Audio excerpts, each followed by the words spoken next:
All right, chapter 11 vocabulary. Our first word is vermin, which is a common harmful animal, and gluttony, which is excessive eating or drinking. So, chapter 11, Aslan is nearer. Edmund, meanwhile, had been having a most disappointing time. When the dwarf had gone to get the sledge ready, he expected that the witch would start being nice to him, as she had been at their last meeting. But she said nothing at all. And when at last Edmund plucked up his courage to say, "Please, your majesty, could I have some Turkish delight? You said—" She answered, "Silence, fool."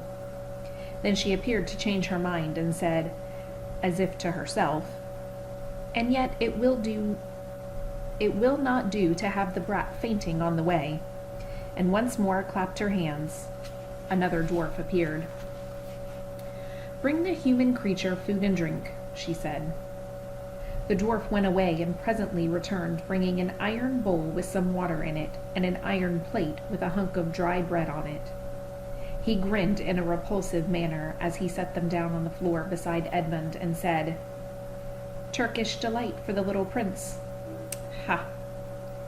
"Take it away," said Edmund sulkingly. "I don't want dry bread."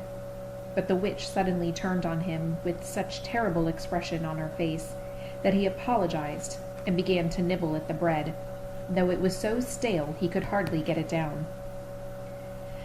"You may be glad enough of it before you taste bread again," said the witch. While he was still chewing away, the first dwarf came back and announced that the sledge was ready. The white witch rose and went out, ordering Edmund to go with her. The snow was again falling as they came into the courtyard, but she took no notice of that, and made Edmund sit beside her on the sledge. But before they drove off, she called Mogrim, and he came bounding like an enormous dog to the side of the sledge. "Take with you the swiftest of your wolves, and go at once to the house of the beavers," said the witch, "and kill whatever you find there. If they are already gone, then make all speed to the stone table, and do not be seen. Wait for me there in hiding. I meanwhile must go many miles to the west before I find a place where I can drive across the river.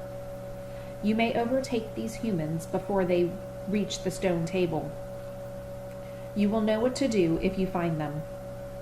"I hear and obey, O Queen," growled the wolf, and immediately he shot away into the snow and darkness, as quickly as a horse can gallop. In a few minutes he had called another wolf, and was with him down at the dam and sniffing at the beaver's house. But of course they found it empty.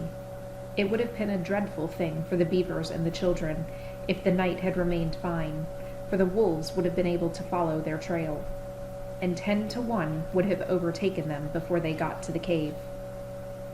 But now that the snow had begun again, and the scent was cold, and even the footprints were covered up. Meanwhile, the dwarf whipped up the reindeer, and the witch and Edmund drove out onto the archway, and on and away into the darkness and the cold. This was a terrible journey for Edmund, who had no coat. Before they had been going a quarter of an hour, all the front of him was covered with snow. He soon stopped trying to shake it off, because, as quickly as he did that, a new lot gathered. And he was so tired. Soon he was wet to the skin, and oh, how miserable he was. He didn't look now as if the witch intended to make him a king.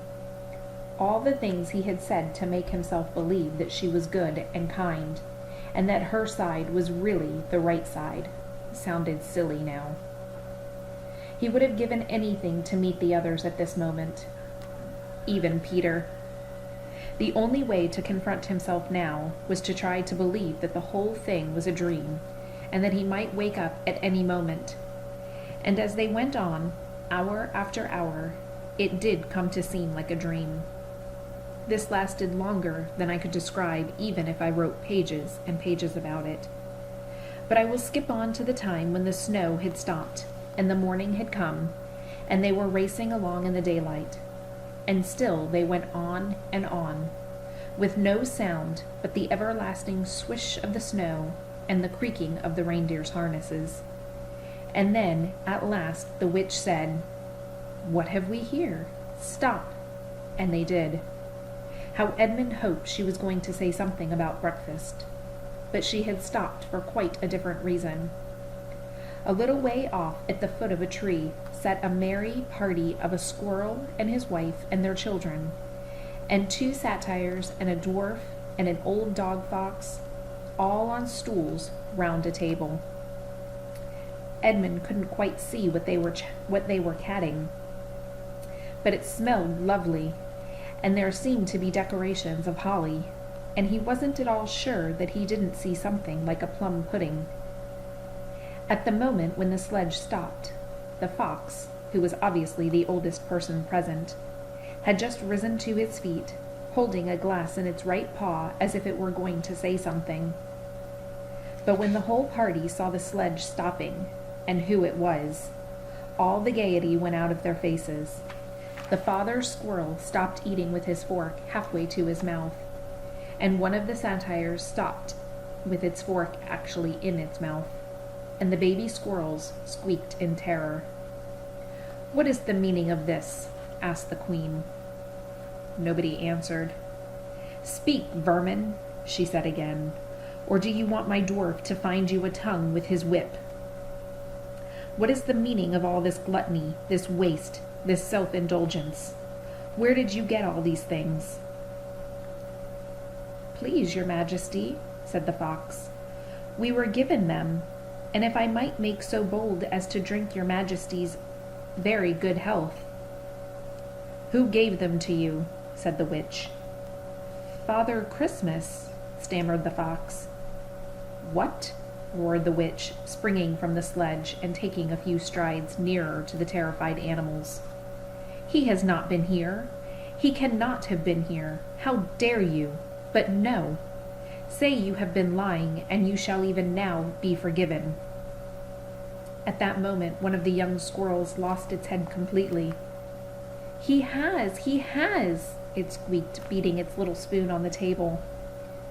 Edmund saw the witch bite her lips so that a drop of blood appeared on her white cheek. Then she raised her wand.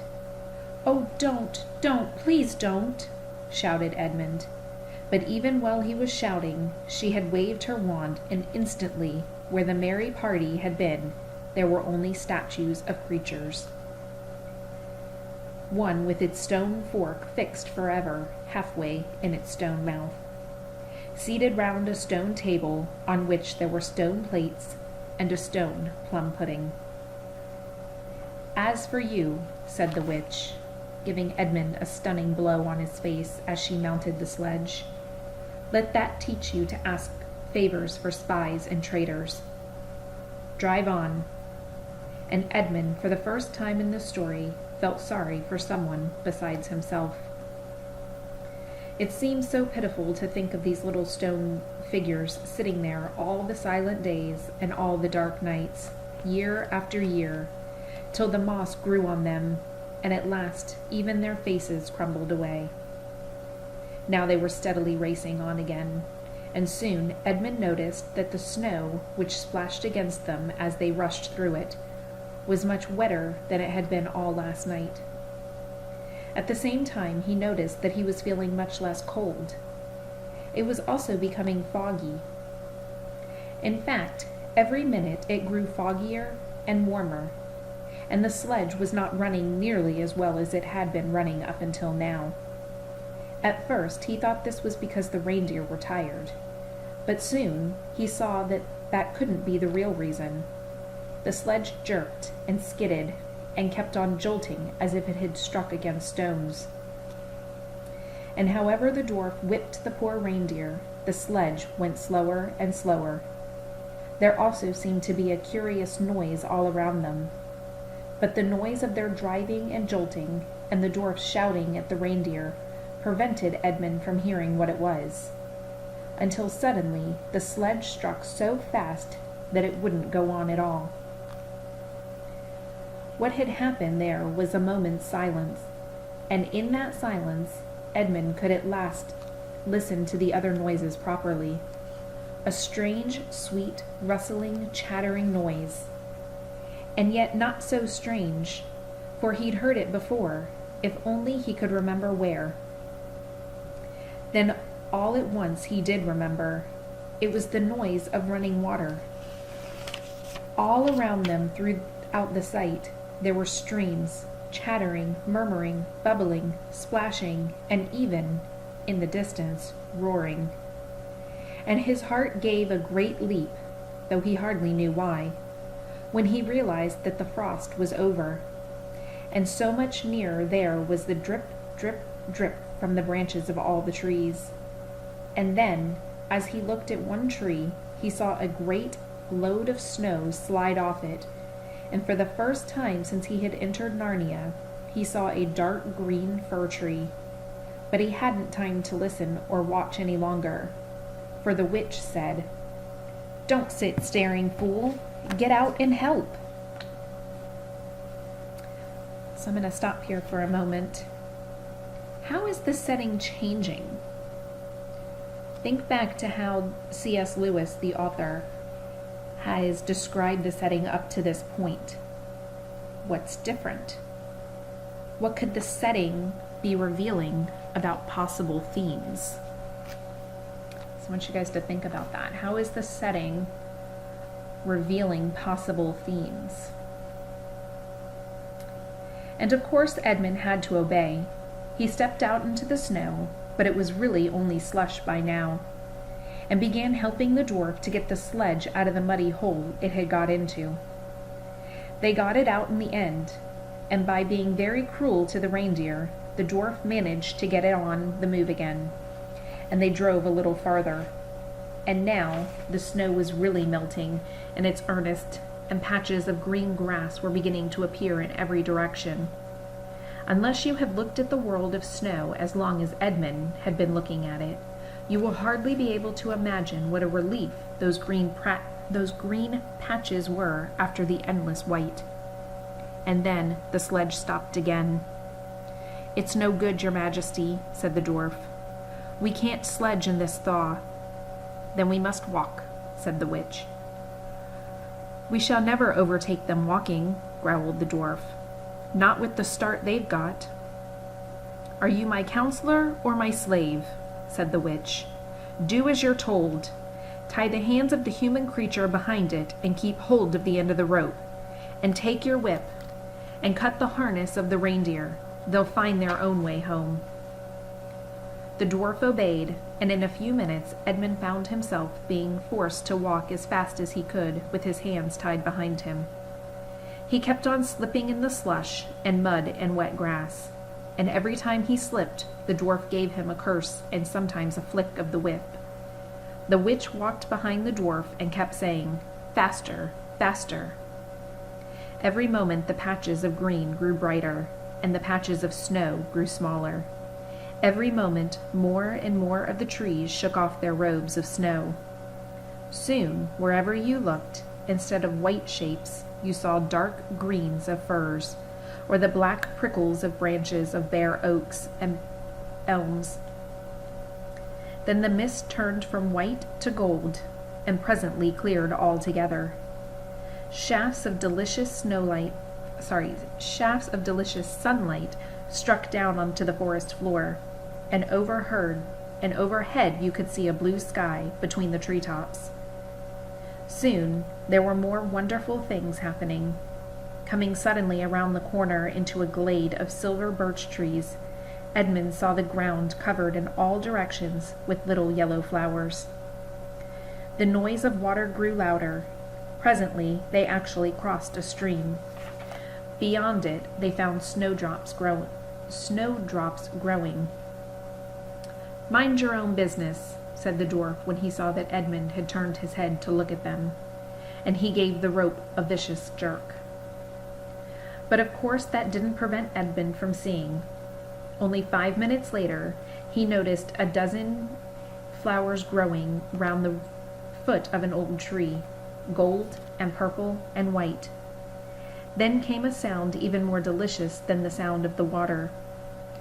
close beside the path they were following, a bird suddenly chirped from a branch of a tree. It was answered by the chuckle of another bird a little farther off. And then, as if that had been a signal, there was chatter and chirping in every direction.